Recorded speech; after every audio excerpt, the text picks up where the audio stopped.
Նարեկ Կարապետյանի հերթական պոպուլիստական հայտարարությունը միայն խոսում է այդ նոր ուժի ստվերային կառավարում իրականացնելու անհագ ցանկության մասին, որի իրական նպատակը Հայաստանի Հանրապետության քաղաքացիոն մոլորեցնելն է։ Այսպես արձագանքեց Ազգային ժողովի ՔՓ խմբակցության քարտուղար Արթուր Հովհաննիսյանը Դաշիր ընկերությունների սեփականատեր Սամվել Կարապետյանի եղբոր որդու հայտարարությանը իրենց վարչապետի թեկնածուի վարձատրության եւ առհասարակ վարչապետի ինստիտուտի նկատմամբ ցուցաբերող վերաբերմունքի մասին։ Նրա կարծիքով նման հայտարարությունները միայն ցույց են դնում տվյալ ուժի իրական նպատակները, իսկ նույն խմբակցության падգամավոր Թագուհի Ղազարյանի կարծիքով 2018 թվականից այս կողմ բոլոր ոլորտներում միջին աշխատավարձը նկատելիորեն բարձրացել է եւ պետական պաշտոնյան, որի կատարած աշխատանքի արդյունքն են նաեւ այդ ձեռքբերումները, նույնպես պետք է բարձր վարձատրվի։ Նա նաև Նարեկ Կարապետյանին հորդորեց հնչեցնել կառավարության աջակցության ծրագրերից իրենց ընտանիքին պատկանող ընկերությունների ստացած աջակցության չափը։ Միգուցե կառավարությունը եւ գուցե նաեւ Տաշիր գրուպը այդ տեղեկությունը ունենա, թե արդյոք 1 դրամ ինքնարժեք ունեցող այդ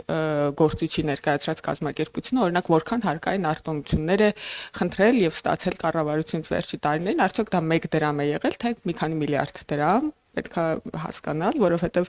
եթե չեմ սխալվում, ժամանակ բարբերաբար կառավարության նիստում այդպիսի որոշումներ են կայացվում, միգուցե էկոնոմիկայի նախարարությունը այդ մասին կարողանա որակյալ արձագանք տա, ամբողջական պատկեր ունենաք։ Հայաստանը շարունակում է բալանսավորված քաղաքականություն վարել եւ ԱՄՆ-Հայաստան հարաբերությունները չեն կարող տուժել Իրանի հետ հարաբերությունների պատճառով կամ հակառակը, նշեց Արթուր Հովհաննիսյանը անդրադառնալով աշխարհաքաղաքական փոփոխությունների այս շրջափուլում Հայաստանի դիրքավորմանն ու հնարավոր ռիսկերին։ Սրանից առաջ էլ ԱՄՆ-ի եւ Իրանի միջև հարաբերությունները մեղմ ասած այդքան էլ հարթ չէին եւ առկա էին նաեւ նմանատիպ այլ ուրեմն դրվագներ Հայաստանը մինչ այս հնարավորինս բալանսավորված քաղաքականություն է վարում դուք գիտեք թե մենք ինչ ծրագրեր ենք այսօր արդեն իրականացնում Ամերիկայի Միացյալ Նահանգների հետ եւ դուք գիտեք նաեւ ինչպիսի հարաբերություններ ունենք Իրանի հետ մինչ այս պահը մեզ հաջողվել է մեր գործընկերների հետ ուրեմն ունենալ բալանսավորված հարաբերություններ եւ վարել բալանսավորված քաղաքականություն եւ ես հույս ունեմ որ այդ քաղաքականությունը նույն տրամաբանությամբ կշարունակենք իրականացնել մեր երկու գործընկերների հետ Քաղաքացիական պայմանագիրը երբեք չի ասել, որ ժամանակին նախկին իշխանություններն ամեն ինչ վաճառել կամ հանձնել են ռուսներին։ Ինչ վերաբերում է հետեղափոխական շրջանին, ապա Հայաստանի Հանրապետության կառավարության յուրաքանչյուր որոշում, այդ թվում գույք հոտարելու կամ վաճառելու հետ կապված իրականացվել է բաց եւ թափանցիկ։ Հնչած հաջորդ հարցին այսպես պատասխանեց ՔՊ խմբակցության քարտուղարը։ Հայաստանի Հանրապետության կարևորագույն նշանակության օբյեկտները վաճառվել են ջրի գնով ոչ մի բանի դիմաց։ Մյուս կողմում կարող են լինեն ռուսները, այլ երկրի ներկայացուցիչներ եւ այլն եւ այդպես շարունակ խնդիրը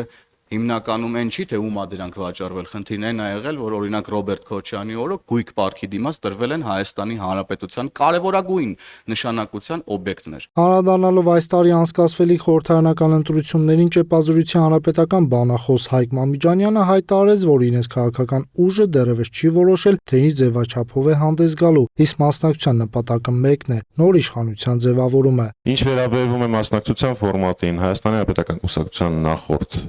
գործադիր նիստից հետո, որը ուրբաթ էր տեղի ունեցել անցած շաբաթ, մենք հայտարարել ենք, որ մենք սկսել ենք գործադիր մարմնում քննարկել մասնակցության հարցը, որևէ բան այս պահին ասել չեմ կարող, որտեղ քննարկումները դեռևս ընթանում են։ Հայաստան Դաշինքի падգամավոր Գեգամ Մանուկյանն էլ խուսափեց հստակ պատասխանել ի վերջո իրենց խմբակցությունը հունվարի 27-ին Եռաբլուր այցելելու է, թե ոչ։ Այդպես չի, որ մեկ օր է